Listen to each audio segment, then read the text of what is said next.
네, 오늘은 온전한 승리를 주시는 하나님이라는 제목으로 함께 하나님의 말씀을 나누려고 합니다.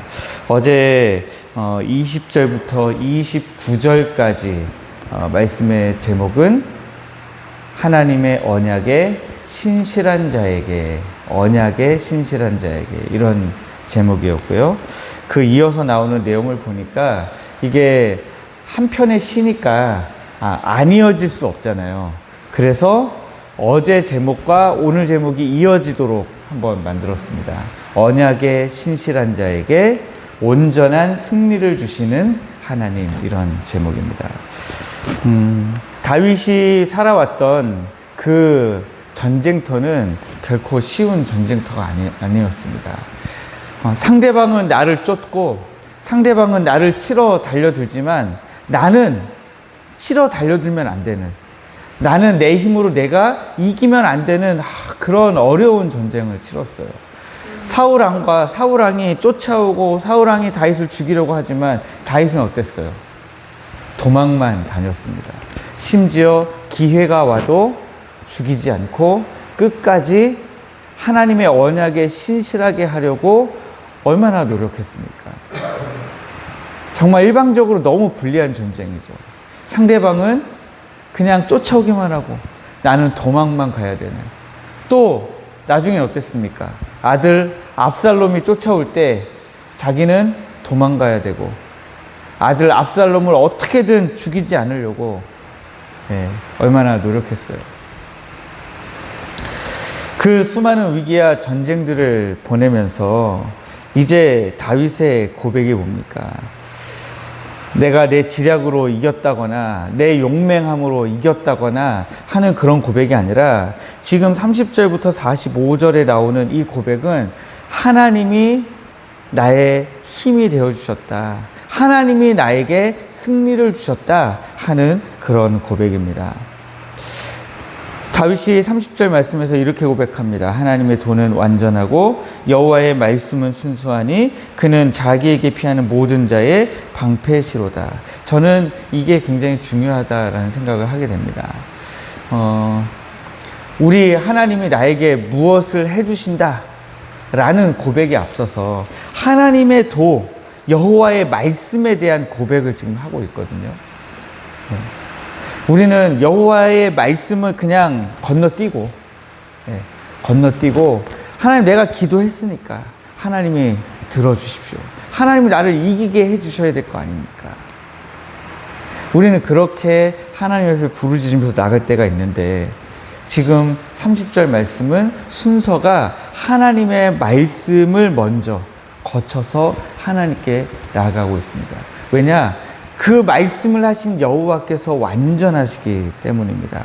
그 말씀을 하신 우리 하나님이 순수하시기 때문입니다. 여기 순수하다라고 하는 말은요, 완전히 금을 완전히 풀무불에서 이렇게 달궈가지고 순수한 금만 뽑아내는 것처럼 여기에 나오는 순수하다라는 것은 더러운 것이 하나도 묻어있지 않은 그런 상태를 말하는 겁니다. 그 하나님의 말씀이 얼마나 완전하고 순수한가. 그래서 그 하나님의 말씀에게로 피하는 자에게 우리 하나님이 방패가 되어주신다, 그렇게 말씀하고 있는 것입니다. 그리고 저는 이 31절 말씀과 41절 말씀이 대비되면서 너무 저에게 큰 힘이 되었습니다. 여호와 외에 누가 하나님이며 우리 하나님 외에 누가 반석이냐. 할렐루야. 이런 고백이 오늘 여러분들 가운데 있기를 주님의 이름으로 축복합니다. 다윗이 수많은 대적 앞에서도 낙심하거나 좌절하거나 흔들리지 않고 또 자기의 힘만 의지하지 않을 수 있었던 이유, 오직 하나님의 말씀, 하나님의 도만 붙들 수 있었던 가장 커다란 이유는 이 하나님을 붙들었기 때문이죠.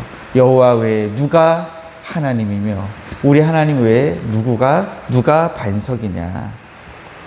그런데 하나님을 하나님으로 부르지 못하는 사람들, 하나님을 반석으로 고백할 수 없는 자들은 어때요?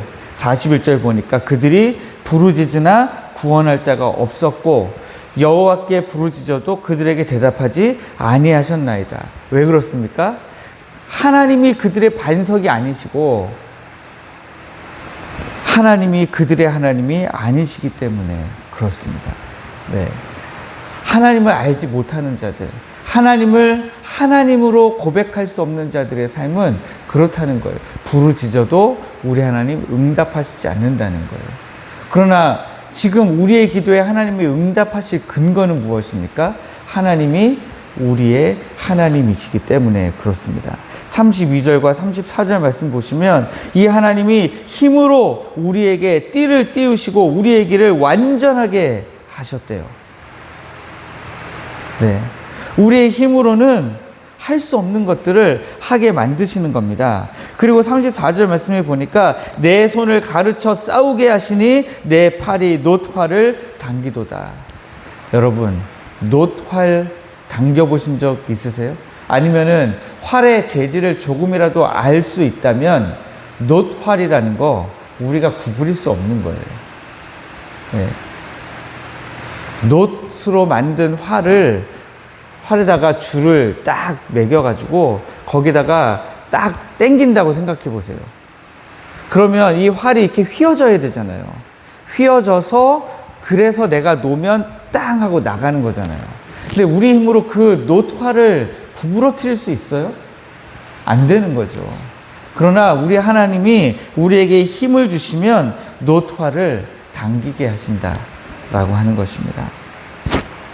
도저히 우리의 힘으로는 해결할 수 없는 그런 일들을 우리 하나님이 들으시고 응답하셔서 그 일들을 이루어 가신다라고 하는 것입니다. 그런 가운데 35절 말씀 고백을 보시면 또 주께서 주의 구원하는 방패를 내게 주시며 주의 오른손이 나를 붙들고 주의 온유함이 나를 크게 하셨나이다. 그렇습니다. 사실 이 35절의 고백은 30절부터 45절까지의 고백되는 이 다윗의 고백 가운데 가장 핵심적인 고백입니다. 그런데 그 고백에서 뭐라고 고백하냐면 주의 구원하는 방패를 우리 하나님이 내게 주셨대요. 또 주의 오른손이 우리를 붙드셨대요. 주의 오른손이 우리를 붙드셔서 하신 그 일이 뭐냐가 중요한데 주의 오른손이 우리를 붙드셔서 하신 그 일은 우리를 온유하게 하시는 일이었어요. 우리 하나님께서 우리를 오른손으로 붙드신 그 상태에서 우리에게 하시는 일은 우리를 강하게 하셔서 때리게 하시고 이기게 하시는 일보다 더 앞서서 우리를 온유하게 만들어 주신대요. 우리를 온유하게 만들어 주시는 그 일을 통해서 최종적으로 하시는 그 일이 뭐냐면 우리를 크게 만들어 주신대요. 이 고백을 하는 다윗은 이 하나님의 은혜를 직접 경험한 사람이었습니다.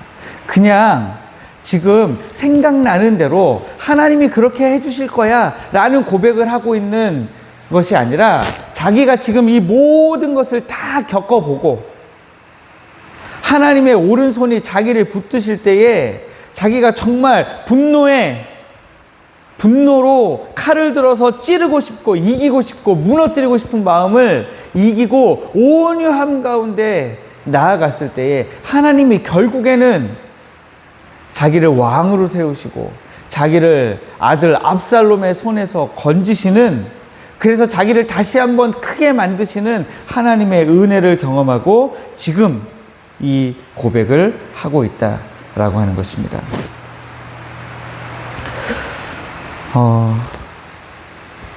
이 고백 앞에서 오늘 우리는 이 다윗의 고백을 우리의 고백으로 만들기를 원하는 겁니다. 다윗이 경험하고 그리고 드렸던 그 고백이라면 오늘 우리도 똑같이 하나님 앞에서 이런 다윗의 고백을 우리도 할 수 있도록 우리 하나님께 부르짖고 나의 반석이신 하나님께 부르짖는 이 아침이 되시기를 주님의 이름으로 축복합니다. 네. 그 하나님께 부르짖을 때 그 하나님이 여러분들의 피할 바위도 되어주시고, 여러분들의 방패도 되어주시고, 여러분의 발을 암사슴에 발갑게 하셔서 정말 내 힘으로는 뛰어갈 수 없는 거리를 뛰어가게 만드시는 그런 은혜가 있을 것입니다. 그 하나님이 여러분들을 구원하시는 놀라운 은혜를 오늘 이 아침에 기도하는 자리에서부터 경험하시기를 주님의 이름으로 축복합니다.